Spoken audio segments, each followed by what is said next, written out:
চোর হওয়ার জন্য যোগ্যতা লাগে না, সৎ হওয়ার জন্য যোগ্যতা লাগে। সৎ হওয়ার জন্য মেরুদণ্ড শক্ত থাকতে হয়, হিম্মত থাকতে হয়, সৎসাহস থাকতে হয়। বাবাকে বলতে হয়, বাবা আমি চুরি করব না। তুমি অসন্তুষ্ট থাকতে পারো, বাবা আমি 2 নম্বর জিনিস তোমাকে খাওয়াবো না। আমাকে অন্যদের উদাহরণ দিবা না, আমাকে সৎ মানুষের উদাহরণ দাও। যুবকরা বলা যাবে না বাবাকে ইনশাআল্লাহ?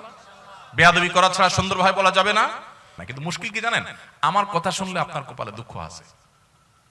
দুঃখ কি বলবো? দুঃখ হলো বিয়ে করার জন্য বউ পাবেন না। আরে বউ পাওয়া তো পরের কথা, নিজের মা বাপের কাছেও বিল পাবেন না। মা বাবা দেখবেন খুশি না, বলবে যে কি একটা ছেলে আমার, কি যে চাকরি করে। বলেন তো, পড়ালেন বলেন তো, হ্যাঁ হ্যাঁ কি যে চাকরি করে, জামাটাও পাল্টাতে পারে নাই, কি যে চাকরি করে বাড়িটাও করতে পারে নাই, কি যে চাকরি করে কিছুই করতে পারে নাই। বাপ মাও বলবে, এলাকাবাসীও বলবে। এবং শুধু এটুকু বললে হয়তো, এক একটা আলপিন দিয়ে খোঁচা দিয়ে বলবে কি জানেন, এই যে অমুকের ছেলে এক লগে চাকরি করছে, কত কিছু করে ফেলছে, হ্যাঁ বাড়ি 2 তলা জায়গায় 3 তলা করে ফেলছে, শহরে জমি রাখছে, দোকান রাখছে, কত কিছু করছে, মাশাআল্লাহ কি সুন্দর চকচকা গায়েত করে চলে আসে। আর আমার ছেলেটা কি যে করে আল্লাহ জানে। আছে না নাই? ওই চাচা দেখবেন অনেক সময় সামনের কাতারে মুসল্লি, তসবি, ঠগাইস ঠগিস না, ঠগাইস ঠগিস না, তসবির দানা। উনি হয়তো সুবহানাল্লাহ সুবহানাল্লাহ পড়ে, কিন্তু আচরণ বলতেছে সুবহানাল্লাহ না, ঠগাইস, মানুষকে ঠগাইস, নিজে ঠগিস না। এই টাইপের তসবিওয়ালা মানুষ আছে না নাই? ভাইরা আমার, আজকের মাহফিল থেকে যুবকরা একটু ওয়াদা করেন যে সৎ উপার্জন করব, হালাল উপার্জন করব ইনশাআল্লাহ। চেষ্টা করবেন তো ইনশাআল্লাহ? কিন্তু আমার এই কথা শুনলে কপালে দুঃখ আছে। আগে ভাগে বলে দেই দুঃখগুলা কি কি হইতে পারে। ওই যে বললাম, বিয়ে করার জন্য মেয়ে পাবেন না, কারণ মেয়ের বাবারা বলবে সরকারি চাকরি করে কিনা, সরকারি চাকরি, কারণ সরকারি চাকরি করলে চুরির টাকা আছে, আর না হলে নাই, ঘুষের টাকা আছে নাহলে নাই। এজন্য মেয়ের বাবারা একটা চোর চায়, ছেলে চায় না। কি চায়? মেয়েটারে বিয়ে দিব ভাই, দেখেন তো একটা চোর পাওয়া যায় কিনা, সরকারি চাকরি করে কিনা। এটা তো বলে না, হাব ভাব দ্বারা বোঝা যায়। আমি সরকারি চাকরি করলেই চোর এটা বলতেছি না, কিন্তু ভুল বুঝেন না। মানে মেয়ের বাবা সরকারি চাকরি ছাড়া চাকরি কেন দিবেন, আমি সেই কথা বলতেছি। সরকারি চাকরি করা হাজার লক্ষ বহু মানুষ আছেন, সৎ আছে না নাই? বহু মানুষ আছেন। কিন্তু আমি বলতেছি যে সরকারি চাকরি যদি ছোট হয় তারপরেও মেয়ে দিবে, আর বেসরকারি চাকরি যদি বড় হয় তাও দিবে না। হয়তো এটার একটা কারণ এটাও যে সরকারি চাকরি এটা যায় না, এটা একটা গ্যারান্টি আছে। কিন্তু সাথে এটাও চিন্তা করতে হবে যে সরকারি চাকরির অনেক ক্ষেত্রে, সব ক্ষেত্রে না, অনেক ক্ষেত্রে চুরির সুযোগ আছে। তো আপনি সেটার চিন্তা করে যদি মেয়ের জামাই খোঁজেন, তাহলে আপনি তো ছেলে খুঁজতেছেন না, মেয়ের জন্য একটা চোর খুঁজতেছেন। আহা, আল্লাহ আমাদেরকে সততার সাথে জীবন যাপন করার তৌফিক দান করুন। শুনেন, এই যে ঠিক ঠিক বলতেছেন না আমার সাথে, এগুলোর জন্য পয়সা কড়িও লাগে না, মেরুদণ্ডে জোরও লাগে না। এই সস্তা ঠিক ঠিক বলা খুব সোজা। ওয়াজ মাহফিলে ঠিকও ঠিক, বেঠিকও ঠিক। হুজুর মাইক দিয়া যায় বলে, পাবলিক হুদাই ঠিক ঠিক কয়।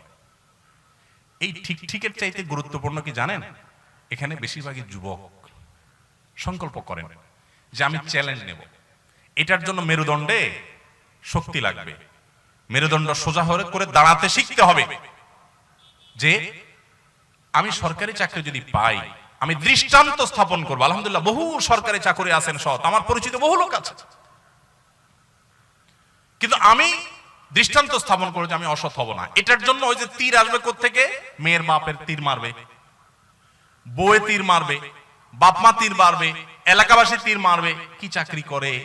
যখন বিদেশ যাই প্রবাসী ভাইরা বলে, হুজুর কি বলতাম, মনের দুঃখ, এত টাকা পয়সা পাঠাই তাও মা বাপের মন বুঝতে পারি না। কি যে বিদেশ করো বাবা, তোমার কত পরে গেছে অমুকের ছেলে, পুরো এলাকা কিনে আলেছে, পুরো এলাকা আহা, চাচারা, বাবাজিরা, কান খাড়া করে শুনেন, কিয়ামতের ময়দানে জাহান্নামে ওই ছেলেকে ফেলানোর আগে আপনাকে উপর করে ফেলানো হবে।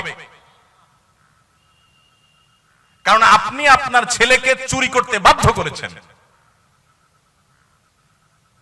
ওই স্ত্রীকে আল্লাহ তাআলা আগে নিক্ষেপ করবেন যে স্ত্রী তার স্বামীকে চুরি করতে বাধ্য করেছে, কারণ তার অপরাধটা আগে হয়েছে। ভাইরা আমার, সৎ মানুষের কোনো দাম এই সমাজে নাই। রাস্তা দেখবেন অমুক ভাই তমুক ভাই, সালাম আলাইকুম সালাম আলাইকুম, তাই না?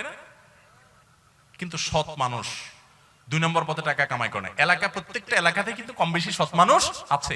সরকারি বেসরকারি চাকরি করছেন বিভিন্ন ক্ষেত্রে সৎ আছে না? বহু লোক এলাকাবাসী কিন্তু চিনে কে সৎ কে অসৎ, তাই না? বেশিরভাগ ক্ষেত্রে চিনে। এই সৎ মানুষদের কোনো দাম, আরে অন্য কোথাও তো দাম নাই, দাম নাই, এই যে মাহফিলে, মাহফিলের মঞ্চেও দাম নাই। সব দেখবেন চোর ডাকাতদেরকে দাম, ভালো মানুষের কোনো দাম নাই। কয়টা মাহফিল পাবেন যে একজন সৎ নেককার মানুষকে এনে সেখানে পুরস্কার দেওয়া হয়? আমার 24 তারিখে একটা প্রোগ্রাম আছে কসবায়। তো আমার এক বন্ধু, একজন ডাক্তার, বিসিএস ডাক্তার, ওনার মাহফিল। আমি ওনাকে গতকালকে আমার অফিসে আসছিল, বলছিলাম যে ভাই, বহু পুরস্কারই তো মাহফিলে দেই, আপনার এলাকাতে আমি একটা পুরস্কার দিব, সততার পুরস্কার, একটা না কিছু পুরস্কার আমার তরফ থেকে দেব। যে যুবকরা মা বাবার কথা শুনে এলাকা কাউকে কষ্ট দেয় না, মাস্তানি গুন্ডামি বদমাইশি করে না, এরকম ভালো ছেলেদেরকে আনবেন স্টেজে, আমি একটু পুরস্কার দিব, ওদের কপালে একটু চুমু খাবো। কারণ সততার মূল্য এই সমাজে কেউ দেয় না। এই স্টেজ, মসজিদের মিম্বর যদি না দেয় তো আল্লাহর জমিন থেকে সততা ধুয়ে মুছে চলে যাবে। মসজিদ কমিটিতেও দেখবেন যে সব চোর ডাকাত খুঁজে খুঁজে বাইর করে। আমি সবাইকে বলতেছি না, আবার ভুল বুঝেন না, বেশিরভাগ আমি সেটা বলছি। কয়টা মসজিদে আপনারা দেখেন যে মসজিদ কমিটিতে ভালো ভালো মানুষগুলোকে, যে এলাকার সবচেয়ে সৎ, সবচেয়ে ভালো মানুষ, সত্য কথা বলে, ধানাই পানাই করে না, 2 নম্বরই করে না, এই মানুষগুলোকে খুঁজে খুঁজে এনে মসজিদে দায়িত্ব কয়টা মসজিদে দেওয়া হয় বলেন তো? নাই। কারণ আমরা সবাই চাই, আমরা হুজুররাও চাই যে মসজিদটা চকচক করুক, আমার কমিটির লোকজন চোর ডাকাত যাই হোক মসজিদ যেন চকচক করে। এটা কি ইসলাম? এটা ইসলাম না। আমার মাহফিলের চকচকের চাইতে গুরুত্বপূর্ণ হলো আমরা যেন সৎ হতে পারি। তো সৎ হতে হলে অনেক ঝামেলা আছে। যুবক ভাইরা, এখন আপনারা সিদ্ধান্ত নেন কে কে সৎ থাকবেন আর কে কে অসৎ থাকবেন।